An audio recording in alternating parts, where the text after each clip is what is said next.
মন খারাপের এক একটা দিন নিকশ কালো মেঘলা লাগে, কেউ বোঝে না এই আমাকে, আমারও যে একলা লাগে।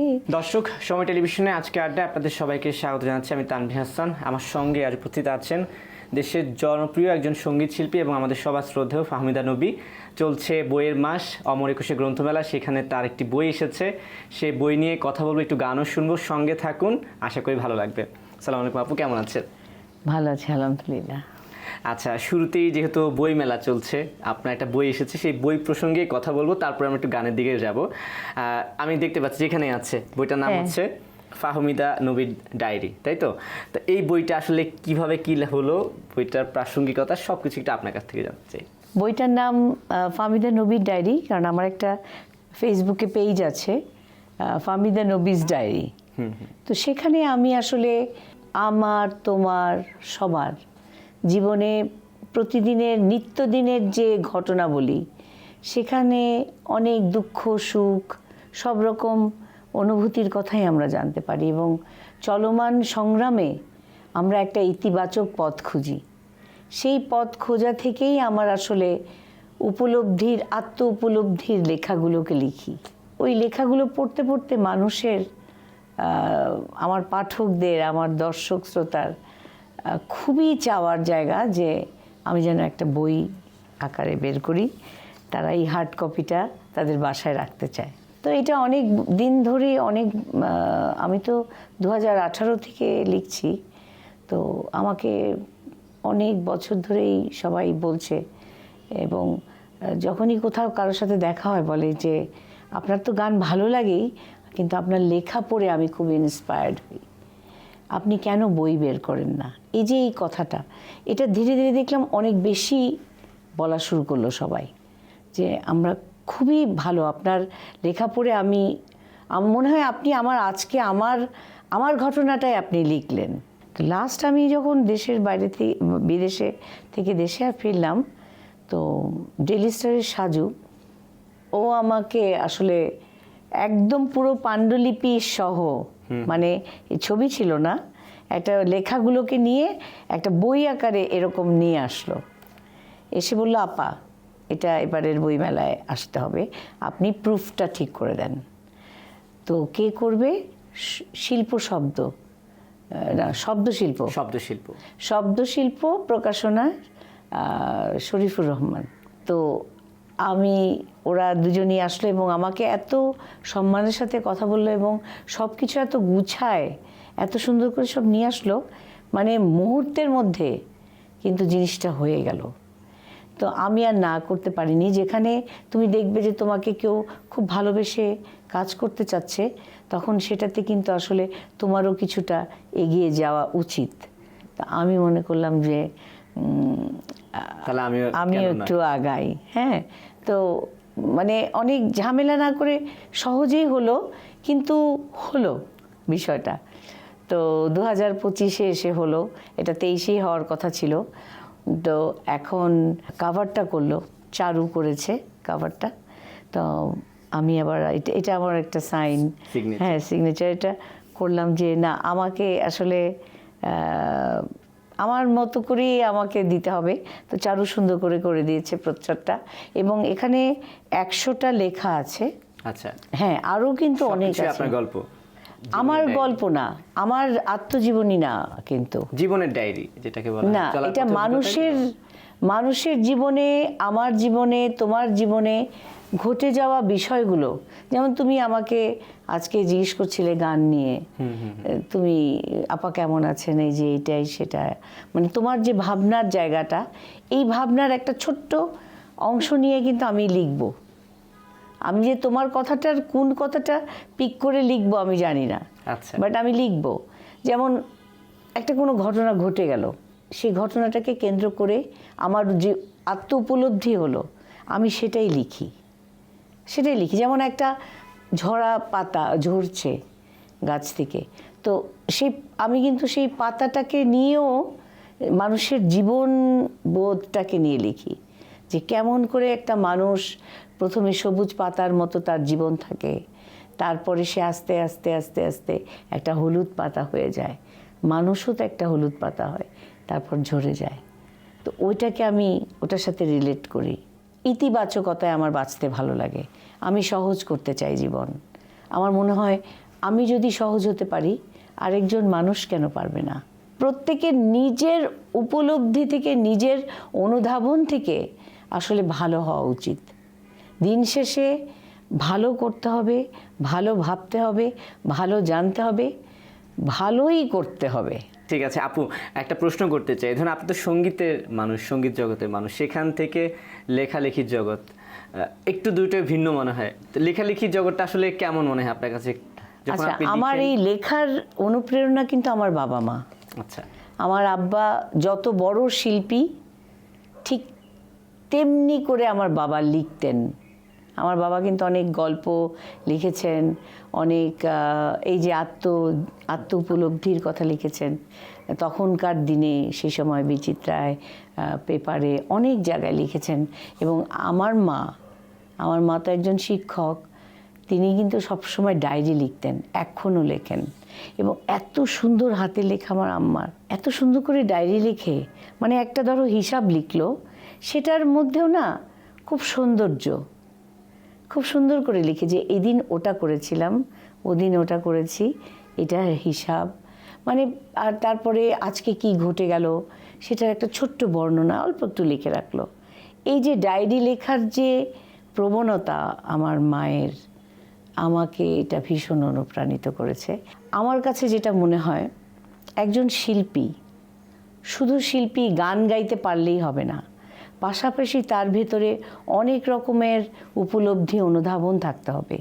একজন ভেতর থেকে একজন ভালো মানুষ হতে হবে। আমার মা বাবা এটাই আমাকে শিখিয়েছে যে একজন ভালো মানুষ না হলে ভালো গান গাওয়া যায় না। একটু বই নিয়ে কথা বলবো, তারপর একটু আমরা সঙ্গীতের দিকে চলে যাব। এই যে অনেকেরই তো বই বের হচ্ছে, বা বর্তমান প্রেক্ষাপটে যারা লেখক আছে এদের বই কি আপনার পড়া হয়, বা বর্তমান হ্যাঁ। লেখকদের বই কেমন লাগছে কিছু আপনার কিছু কাছে? বই তো আমার পড়া হয়।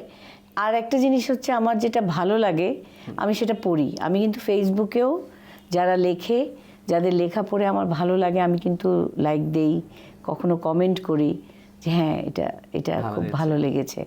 আমার কাছে সঙ্গীত এবং রান্না করা, জীবন ধারণ করা, লেখালেখি, আমার কিন্তু সবটাই একটাই গাছের নিচে, মানে এক ছত্রে, এক ছায়ার নিচে, এক ছাতার নিচে। আমি কখনো ওই গানকে এর বাইরে কিছু মনে করি না। গান তো আসলে একটা সিনেমা, মানুষের জীবনের গল্প। আমি যখন একটা লেখা লিখছি, সেটাও কিন্তু একটা ঘটনাকে নিয়ে লিখছি, যেন মানুষ এটা পড়ে বুঝতে পারে যে আমার এটা করা উচিত, এটা করা উচিত না। তুমি কিন্তু খুবই অল্পতে খুশি হতে পারবে, আর অল্পে খুশি হতে পারলে তোমার দেখার জানলাটা, হাঁটার যে দরজাটা তোমার অনেক বিশাল হবে। কারণ আকাশ তো অনেক বড়, কিন্তু মন কিন্তু তার চেয়েও বড়, যদি দেখার দৃষ্টি তোমার ভালো হয়। আচ্ছা, আমরা বই নিয়ে অনেক কথা বলেছি, একটু সঙ্গীত প্রসঙ্গে কথা বলতে চাই। আপনার অনেক সুন্দর সুন্দর গান আছে যেগুলো এখনো মানুষের মুখে মুখে হয় বা মানুষ শুনে এখনো, কিন্তু তখনকার সঙ্গীত ভুবনটা আর এই যে বর্তমান যে প্রেক্ষাপট সঙ্গীত ভুবন, আমি যদি আপনার কাছে প্রশ্ন করি যে দুইটার মধ্যে আসলে তফাৎটাকে কেমন দেখছেন, আপনার কাছে কি মনে হয়? আমার বাবাদের সময় যেটা দেখেছি অনেকটাই পরিবর্তিত হয়ে আমাদের সময় একরকম এসেছে, কিন্তু একটা রেসপেক্টের, মানে একটা সম্মানের জায়গা থেকেই সেটা কিন্তু একটু একটু আধুনিক আরেকটু হয়েছে। হ্যাঁ, কিন্তু এখন যেটা হচ্ছে, এখন কিন্তু গান হচ্ছে না, এখন হচ্ছে টিকটক। এখন সবাই চিন্তা করে, সবার মনে একটা চিন্তা, আমি সেলিব্রিটি। সে গান পারুক আর সে যাই পারুক না কেন, একজন সেলিব্রিটিশিপটা মানুষের ভেতরে। আর একটা জিনিস হলো যে মানুষের চোখে আমি কত বড়, মানুষের চোখে বড় হওয়া যায় না নিজের বড় না হতে পারলে। তো ওই জায়গাটা চিন্তা করলে আমার মনে হয় গান তখন হয় না, হতেই পারে না। সবার টেন্ডেন্সি থাকে কি করে আমি ওই 2-3টা লাইনকে মানুষের কাছে নিয়ে যাব, এবং সেইটা যেমন কি হবে কথা, ভালো কথার গান তো মানুষ তখন সেটা নেয় না। ভালো কথার গান গেয়ে যেতে হয়। যেমন আমি আমার কাজ করে যাচ্ছি। আমি এ মাসেও আমার একটা নতুন গান এসেছে, কাছের মানুষ। এই জানুয়ারিতে এসেছে, গত মাসে। এবার ফেব্রুয়ারিতে ভালোবাসা দিবসে আমার একটা দুটো গান আসছে একসাথে। আর যখন তুমি যেই সময়টার কথা বলছো, যে তখন একটা মানুষের না একটা টিম ওয়ার্ক, একটা ভালো কথা, কি সুন্দর একটা কথা, এই কথার মধ্যে কিভাবে সুর বসাবো, কিভাবে গাইবো, একটা ফিলিং, একটা গুড ফিলিং, এই জিনিসটা নাই এখন। হচ্ছে আচ্ছা এটা কি, এটা একটা প্রোডাক্টের মতো হয়ে গেছে। এই প্রোডাক্টটাই যে আপনি এটা কিনুন, এই প্রোডাক্টটা কিনুন, এটার মধ্যে আপনি অনেক সুবিধা পাবেন, ডিসকাউন্টও পাবেন, হ্যাঁ, এরকম ধরনের। যেমন এখন কনসার্ট হচ্ছে, কনসার্টে সবাই হইচই করে, গান কিন্তু শোনে না। ওরা কিন্তু কেউ গান শোনে না, কনসার্টে যায় একটু হইচই আড্ডা হবে এটার জন্য। কিন্তু এভাবে তো গান হয় না। আগেকার দিনে গান হতো দরবারি। তো এখন তো সেটা আসলে, আমি এই ধরনের কথা বললে মানুষ বলবে যে বোরিং পারসন। তো আমি আসলে, আমার সত্যি কথা বলতে কি জানো, আমি নিজেও অনেক গান শুনি। আমার যে গান আমাকে টাচ করে না, আমি সে গান শুনি না। যেটা শুনি সেটা তার মানে ওটা অনেক ভালো লিরিক, ভালো সুর, ভালো গায়কী আছে বলে আমি শুনছি, নাহলে আমি শুনি না। যদি আমি একটু প্রশ্ন করতে যাই, যে বলছিলেন যে সবাই এখন মানে গানের থেকে আসলে টিকটকটাই বেশি করে, সেক্ষেত্রে কি যারা গান লিখছে, গান শুরু করছে, এই জায়গাটাই একটু তারাও তো বিপদে পড়ে গেছে। হ্যাঁ, তাদের তো মনে আসলে গল্প। যারা গান লেখে, সত্যিকারের ভালো গান লিখে, তাদের ভেতরে তো একটা গল্প। মনে করো তুমি আমাকে একটা গান দিবে, তুমি একটা গান লিখেছো, তোমার মনে একটা সুর বাজে, তোমার মনে একটা ঘটনা নাড়া দেয়, তো সেটা নিয়ে তুমি একটা গান লিখছো। তুমি যদি এখন চিন্তা করো, আমার খুব কমার্শিয়াল একটা প্রোডাক্টের নাম বলতে হবে, যে আপনি এই জিনিসটা পাবেন এমন জায়গায়, ওই জিনিসটা যদি এখন গানে বসাতে হয়, তাহলে তো বলতে হবে এই তেলে এই মাছ ভালো ভাজা হয়। তো এটা তো আসলে হয় না। একজন গীতি কবিরও কিন্তু যন্ত্রণা হচ্ছে, সে কিন্তু তার মনের ক্ষুধা নষ্ট হচ্ছে, তার মেধা নষ্ট হচ্ছে। একজন সুরকার চিন্তা করছে, আল্লাহ এই গানটার সাথে তো আমি এই সুরটা চিন্তা করছি, ও তো দিচ্ছে না। তখন কথাও চেঞ্জ হচ্ছে, তখন ফুলের জায়গায় মাছ এসে যাচ্ছে, হ্যাঁ, মাছের জায়গায় বটি এসে যাচ্ছে, ঠিক আছে? তো তখন সুরটা কিরকম হবে? এবং আপু একটু আমি মাঝে হস্তক্ষেপ করতে চাচ্ছি, আপনি শুনেছেন কিনা জানি না, যে রিসেন্টলি গানের যে কথাগুলো কিন্তু শালীনতার পর্যায়ে নেই, মানে খুব অশ্লীল কিছু বাক্য ব্যবহার করে সেগুলো বানানো হচ্ছে, এবং আপনি দেখেছেন কিনা তরুণ প্রজন্ম এগুলোকে খুব লুফেও নিচ্ছে। দিন শেষে সবাইকে বাসায় ফিরতে হয়, দিন শেষে সবাইকে বাসা থেকেই বের হতে হয়। একসময় ক্লান্তি আসে, মানুষ সবারই বয়স বাড়ে, কেউ কেউ শিক্ষিত হয়ে কাজটাকে করে, আর কেউ অনেকে একটা রেভুলেশন, এটাকে মনে করে এক ধরনের রেভুলেশন, যে আমার ভালো লাগছে না তাও আমি মজা করছি, মজার জন্য করে। তো মজা কতদিন থাকে বলো? সেক্ষেত্রে এই যে এখন বর্তমান প্রেক্ষাপটে আমি যদি বলি যে আসলে বাংলাদেশে কি শিল্পীর সংকট হচ্ছে কিনা, মেধাবী সংকট? শিল্পী একদমই অনেক দিন ধরে সংকট, কোনো শিল্পী নাই আমাদের দেশে এখন, একদম সত্যি কথা, 100%। সবাই আমাকে বলতে পারে এটা কি বললো। যারা যথার্থ শিল্পী তারা কিন্তু নীরবে চুপ করে আছে, অনেক শিল্পী আছে, কিন্তু তারা লাইমলাইটে নাই, তাদেরকে আসতে দেওয়া হচ্ছে না। দেখো, সবারই তো মনের ভিতরে একটা সুখ এবং দুঃখের আবেশে মানুষ গান শুনতে চায়। গান কিন্তু মানুষ শুনবে, যে শোনার সে শুনবে। হয়তো এখন 5 জন গান শুনছে, আবার এটা আবার 100-তে না আসলেও 80-তে তো আসবে। রিসেন্টলি আমি একটা প্রতিবেদন করেছিলাম যে ইউটিউবে মানুষ কি গান শুনছে, তো সেখান থেকে আমরা 30টা ট্রেন্ডিং সং নিয়েছিলাম আর কি, মানে যেটা ট্রেন্ডিংয়ে থাকে, যে টপ 30টা গত 1 মাসের মধ্যে। সেখানে আমরা বাংলাদেশের প্রথম বা শীর্ষস্থানীয় কোনো সঙ্গীত শিল্পীর কোনো গান পাইনি। তার মধ্যে 6টা গান পাওয়া গেছে একজন টিকটকার সঙ্গীত শিল্পীর, এবং অন্য যে গানগুলো ছিল সেগুলো আসলে আপনি যে পরিবার নিয়ে যে বসে গান শুনবেন সেটা না। সেটাও ছিল না। সেক্ষেত্রে কি যারা গান শুনছে তাদেরও কি আসলে নৈতিক অবক্ষয় হয়নি? না হলে এই গানগুলো কিভাবে ট্রেন্ডিং এ আসছে? আমি তো তাদেরকে কোনো শ্রোতা ভাবছি না। তারা তো মজা করে। মজার সাথে কি শ্রোতাকে তুমি শ্রোতা কি এতই মূল্যহীন? আজকে শ্রোতা না হলে আমার বাবার গান কি এতটা পপুলারিটি পেত? আজকে শ্রোতা যদি না থাকতো আমরা কি আর সেই জায়গাটায় আসতে পারতাম? তো শ্রোতাকে আসলে দোষ দেওয়া যাবে না। যারা এই যে তুমি টপ চার্ট, হ্যাঁ, টপ চার্টটা যে ইউটিউবে কি শুনছে গত এক হ্যাঁ, মাস, এরা কিন্তু আসলে কেউ শ্রোতা না। এরা হচ্ছে আনন্দ করে, এরা দেখে। তো ওই যে দেখছি, তো ওকে কি তুমি শ্রোতা বলতে পারো, দর্শক বলতে পারো? ও একজন এমনি মজা করছে, মানে এই তো বসে আছি, কি করব, দেখতেছি। এই যে সংকট, এখন যদি প্রশ্ন করতে চাই যে শিল্পী সংকট বলি বা ভালো গানের সংকট বলি, এই সংকটটা আসলে এই যে বললেন যে দীর্ঘদিন ভালো কোনো শিল্পী নেই, এই সংকট উত্তরণে আসলে উপায়টা কি এইটার আপনার কাছে কি উত্তরণ মনে হয়? একমাত্র হচ্ছে খুব কঠিন হতে হবে। স্কুলে যেমন পড়াশোনা করে ফার্স্ট হওয়াটা খুব কঠিন, ফার্স্ট সেকেন্ড থার্ড এটার জন্য একটা কম্পিটিশন হতো, সেরকম আমাদের ইন্ডাস্ট্রিকেই ঠিক করতে হবে আসলে সবাইকে। মানে একটা অনেক বাগানে আগাছা হয়ে গেলে আগাছা কাটতে হবে না, নাহলে মানুষ হাঁটবে কী করে সেই বাগান দিয়ে? তারপরে ওই ফুলটা যে সুন্দর সেটা দেখার জন্য তো আগাছা কাটতে হবে না, আগাছা বড় তো হতেই থাকে তুমি যদি না কাটো। তো ওটা কাটতে হবে। এটা কিন্তু দর্শক শ্রোতাকে দোষ দিয়ে কোনো লাভ নাই, কারণ আমি যা প্রোডাক্ট দিব, মানে আমি যা দিব সেটাই কিন্তু আসলে দর্শক শ্রোতা দেখে। তো সুতরাং আমাদেরকে ঠিক করতে হবে। আমাদের যে মেধা আছে, আমাদের মেধাকে কাজে লাগাতে হবে। আমি মেধাহীনের মতো, দর্শক চাচ্ছে, এটা একটা ভুল কনসেপ্ট, ভুল। ইন্ডাস্ট্রিটাকে সাজাতে হবে, সাহায্য করতে হবে আমাদের একে অপরকে, সম্মান করতে হবে। আমাদের তো ভেতরে কারোর প্রতি কারোর সম্মান বোধই নাই। আর একটা জিনিস হলো, ভালোর সাথে বেশিক্ষণ খারাপ মানুষ মিশতে পারে না।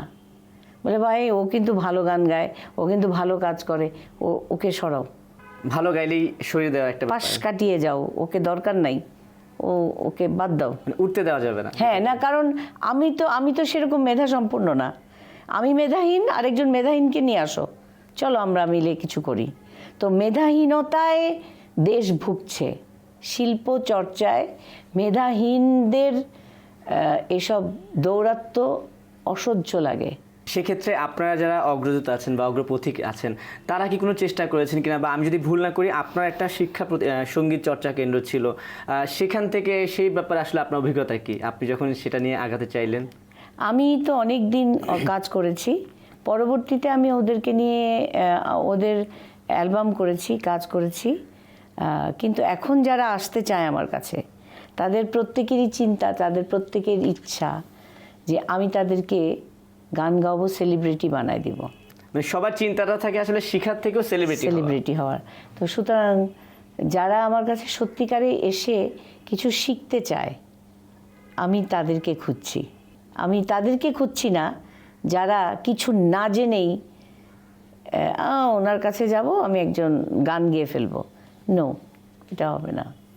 আচ্ছা, একদম শেষ প্রশ্ন, বর্তমান প্রেক্ষাপটে বর্তমানে শিল্পীদের ব্যাপারে না সিন্ডিকেটের একটা অভিযোগ আছে, যে একজোট হয়ে সিন্ডিকেট হয়ে কাজ করছে। আসলে আপনার এই ব্যাপারে অভিজ্ঞতা কি এবং আপনার মন্তব্যটা আমি জানতে চাই সিন্ডিকেট বাণিজ্যের ব্যাপারে। সিন্ডিকেট তো সব কিছুতেই, এখন যখন শিল্পী বাছাইতেও সিন্ডিকেট হয়ে গেছে। মনে করো আমার একটা গান সিনেমাতে, খুবই আমার কণ্ঠটা দরকার, আমি জানলাম, আমি গানটা করলাম, কিন্তু সিন্ডিকেটে দেখলাম যে আমার গানটা সরিয়ে দেওয়া হলো। হ্যাঁ, তো কিংবা আমাদেরকে সরানো হলো, এ তো ভালো গান গায়, এদেরকে দরকার নাই। এই সিন্ডিকেটরা এখন সব জায়গায় গিয়ে ওরাই সব কিছু নিয়ে নিতে চায়। একটা সময়কে এটাকে কি বলবো, একটা সময়কে আটকে ফেলতে চায়। একটা জিনিস সবসময় মনে রাখতে হবে, কেউ কখনো পৃথিবীতে সময়কে আটকে রেখে সময়ের কাছে কিছু পেতে পারেনি, পায় না। সময়কে কখনো আটকানো যায় না। আপনার অনেক কথাই শুনলাম। আরেকটা প্রশ্ন আছে এই যে এখন তো প্রেক্ষাপট চেঞ্জ হয়েছে বাংলাদেশ, এটা নতুন বাংলাদেশ বা একটা প্রেক্ষাপট চেঞ্জ হয়ে গেছে। তো এই মুহূর্তে এসে আমি যদি আপনাকে বলতে চাই, শুধু সঙ্গীতাঙ্গন না, বাংলাদেশের টোটাল মিডিয়া নিয়ে যদি আপনার কোনো চাওয়া পাওয়া বা প্রাপ্তির কিছু থাকে, সেক্ষেত্রে আপনার কি আশা?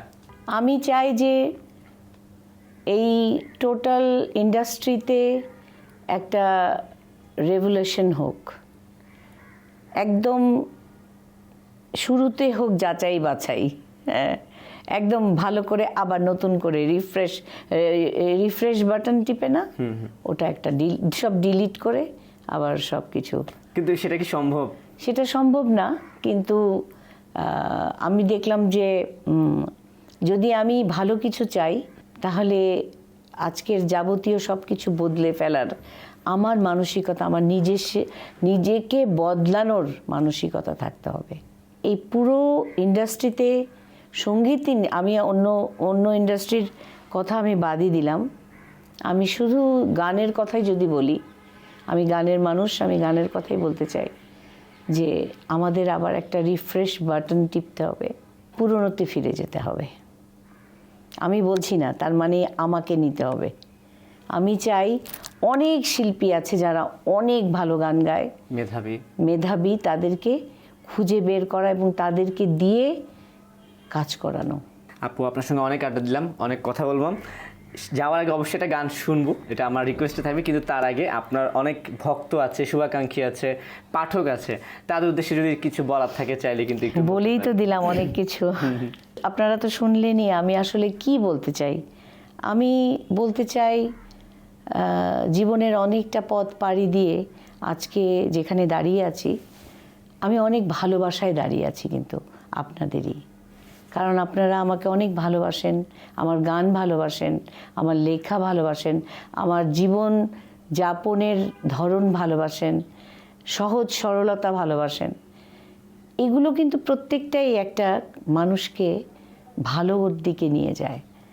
তো একটা সমাজ, সুন্দর সমাজে বাস করবার জন্য ভালো হওয়াটা বেশি জরুরি, তারপর তো বাকি সব কিছু।